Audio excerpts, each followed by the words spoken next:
This is Ed Crane for Dow Jones Online, joined by Boomer Esiason, NFL analyst and, of course, former quarterback for 3 different NFL teams. Otherwise known as the Bermuda Triangle of the NFL, the Jets, the Bengals, and the Cardinals. Ed, it's great to be here. You retired in 1993, I believe. How has the game changed since then? Well, you know, they're bigger and they're faster. There's no question about it that the game is a little bit different, too, because they're not allowed to touch the receivers anymore. You know, and I sit there with Dan Marino every week on the NFL Today, and we say, you know, Dan, you threw for 50,000 yards. You'd probably throw for 100,000 yards under today's circumstances. Back when we played, they mauled the receivers when they went downfield, plus they mauled the quarterbacks. Now you can't touch a quarterback, as we've seen this year with the roughing the passer penalties, and now the wide receivers are getting open downfield and they're making plays, which is what the NFL wanted. More offense, more named players, more stars, and we're all for that. So what you're saying is you were born too early. A little bit too early. You know, back when I played, the most I ever made in a season was $3 million a year, and that's nothing to sneeze at, don't get me wrong.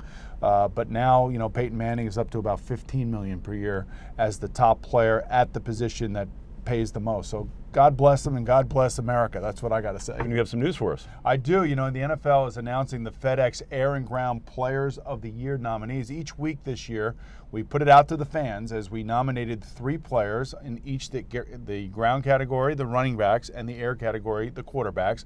And then we had the fans vote online at FedExFootball.com to determine who they thought should win the awards during the week. And then during the week, those awards would also come with a $5,000 payment from FedEx to the children's hospitals in the city in which they played. So now this is the culmination of the season, and we have our finalists. In the running back category, it's Frank Gore of San Francisco, Larry Johnson of Kansas City, and of course the great LaDainian Tomlinson of the San Diego Chargers. In the air category, Carson Palmer of the Cincinnati Bengals, Drew Brees of the New Orleans Saints, and of course Peyton Manning of the Indianapolis Colts. Fans can go and vote up until January 31st. We will announce the award winners then.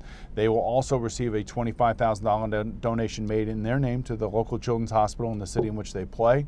And we had over 1 million votes this year, so it's a very popular thing, and the players love it because they know it's all about the fans voting, not people like me, the ex-athletes or the media people. So fans, FedExFootball.com is the place to go. Frank Gore sort of came out of nowhere and did not play on a good team. Well, this team is an up-and-coming team, the San Francisco 49ers. They got a young quarterback in Alex Smith, but Gore burst onto the scene. You're exactly right. And the interesting thing is, you know, he played at the University of Miami, and in the same backfield, who were his backups? Clinton Portis and Willis McGahee. So it tells you how good this kid really can be. And I think that the San Francisco 49ers will be one of those teams that I think will be on everybody's radar next preseason. All right, this season it seemed like every team was beating every other team with a couple of exceptions, San Diego and maybe the Bears.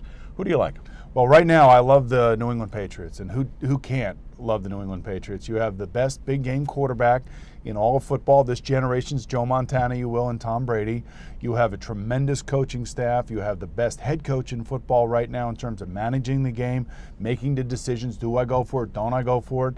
They also have a masterful defensive plan, which I think will be a very difficult thing for Phillip Rivers to navigate through this weekend. So that's the rub in that particular game. How does Phillip Rivers handle the defense of the New England Patriots?